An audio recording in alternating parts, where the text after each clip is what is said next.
కార్మికులకు రిటైర్ అయిన వాళ్ళకి బకాయిలు వెంటనే చెల్లిస్తామని ప్రభుత్వంలోకి రాగానే వచ్చిన వెంటనే ఇస్తా అన్నాడు. అంటే పోయేటప్పుడు ఇస్తాడా? వచ్చిన వెంటనే అర్థమైంది అంటే మీరు పోయేటప్పుడు ఇస్తారు లేదా వెళ్ళిపోతారు. అప్పటిదాకా మేము ఉపవాసం ఉండాలన్నా? ఇది ఉపవాస దీక్ష చేస్తున్నాం మేము. ఉపవాస దీక్ష తిని చేస్తలేము, తినకుండా చేస్తున్నాం. కాళ్ళు వెళ్తున్నాయి. ఈ 10 గంటల నుంచి 4 గంటల దాకా రోజు ఈ ఒక్క రోజే. ప్రస్తుతం మనతో పాటు ఇక్కడ చాలా మంది విశ్రాంత ఉద్యోగులు ఉన్నారు. సో రేవంత్ రెడ్డి సర్కార్ వచ్చిన తర్వాత మేనిఫెస్టో మాకు సంబంధించి కూడా చాలా విషయాలు పెట్టడం అనేది జరిగింది. తీరా 2.5 సంవత్సరాల తర్వాత పట్టించుకోవట్లేదు అంటున్నారు.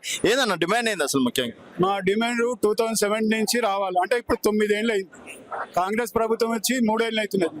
ఇంకో 2 ఏళ్ళు కాలయాపన చేస్తుంది కాంగ్రెస్ ప్రభుత్వం. ఎండీని మారుస్తున్నారు, అందరిని మారుస్తున్నారు. మాకు ఇంత పుక్కడు భూమి పెట్టడం పెట్టలేదు. ఎందుకంటే 17 నుంచి రావాల్సింది డిఏ ఏరియాస్ రావాలి, పే స్కేల్ ఏరియాస్ రావాలి, గ్రాడ్యుయేట్ ఏరియాస్ రావాలి. డిఫరెన్స్ అమౌంట్ 5% వాళ్ళకి పెంచలేదు. డిఫరెన్స్ అమౌంట్ రావాలి. వేరే వాళ్ళకి ఇచ్చారు, డ్యూటీలో చేసే వాళ్ళకి ఇచ్చారు. డ్యూటీ చేయని వాళ్ళు ఏం పాపం చేశారు? అప్పుడు మేము డ్యూటీ చేస్తేనే 8,000 కోట్ల రూపాయలు వచ్చినాయి మహిళా పథకం కింద. మరి ఆ డబ్బు అంతా ఎక్కడ పోయింది? ఇస్తా అన్నది ఇవ్వాలి కదా. ఇవ్వకపోయి మొన్న రోడ్ల మీద తిప్పి మమ్మల్ని ఆకలి బాధ గురి చేస్తున్నారు ఈ ప్రభుత్వం. పెట్టారు, లాస్ట్ లో పెట్టారు. ఏమని పెట్టిండు అప్పుడు? కార్మికులకు రిటైర్ అయిన వాళ్ళకి బకాయిలు వెంటనే చెల్లిస్తామని ప్రభుత్వంలోకి రాగానే వచ్చిన వెంటనే ఇస్తా అన్నాడు.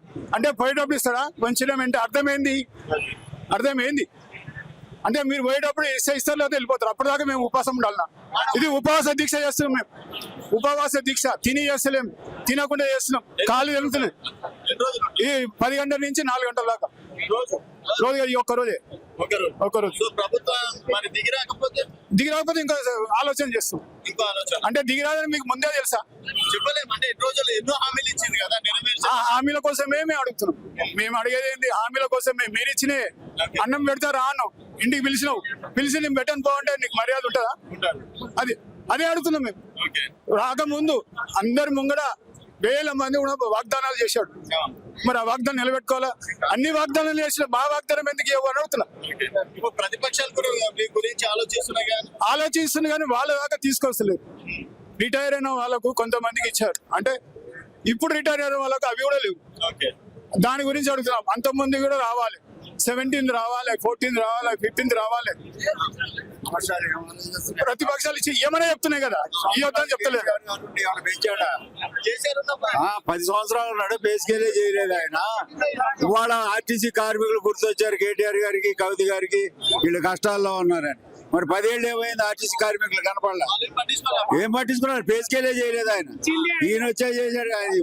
ఆర్టీసీ నాశనం చేసింది ఆయన. ఏం చేశారు? ఇదంతా కేసీఆర్ పెట్టిన పెంటనే ఇదంతా. లేకపోతే కేసీఆర్ ఇవ్వాల్సిన పైసలు ఆ ఎవరి మీద ఉద్దేశిపోయాడు. ఇప్పటికి 400 మంది చచ్చిపోయారు ఏ పైసలు అందుకోకుండానే. ఇక ఇప్పుడు మా బాధ ఇక ఇట్లా ఉన్నది. ఇక ఇది ఫస్ట్ కాదు, ఇది 4వ విడత అయిపోయింది. ఆర్ఎం ఆఫీసుల చుట్టూ, ఎండి ఆఫీసుల చుట్టూ. ఇక మరి ఈ గవర్నమెంట్ కూడా పోతుందా పాడైతుందా ఏమైతుందో మాకు తెలియదు.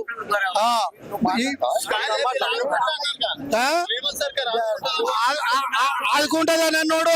ఆడుకుంటుండే ఆడపోయి స్టేడియంలో పోయి ఆడుకుంటుండు. ఫుట్బాల్ ఆడుకుంటుండు. మరి ఆ ఫుట్బాల్ మమ్మల్ని కూడా ఆడతాడో ఏమో తెలియదు. ఇక మా పైసలని తీసుకుపోయి ఎవరికో మూసి సక్కా చేస్తా అంటుండు.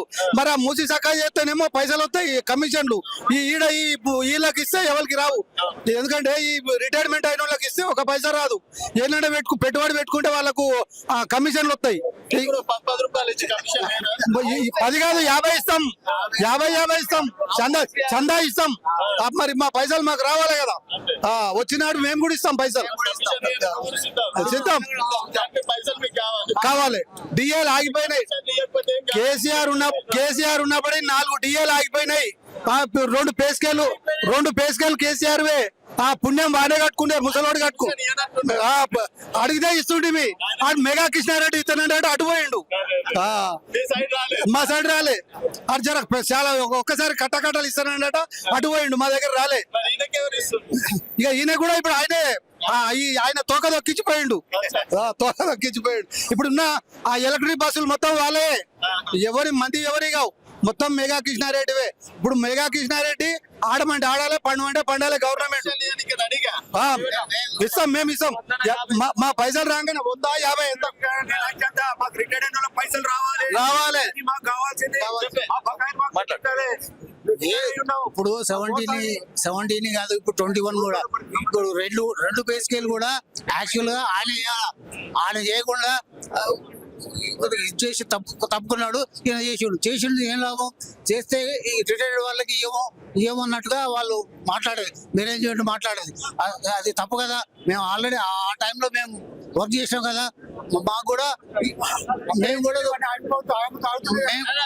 మాకు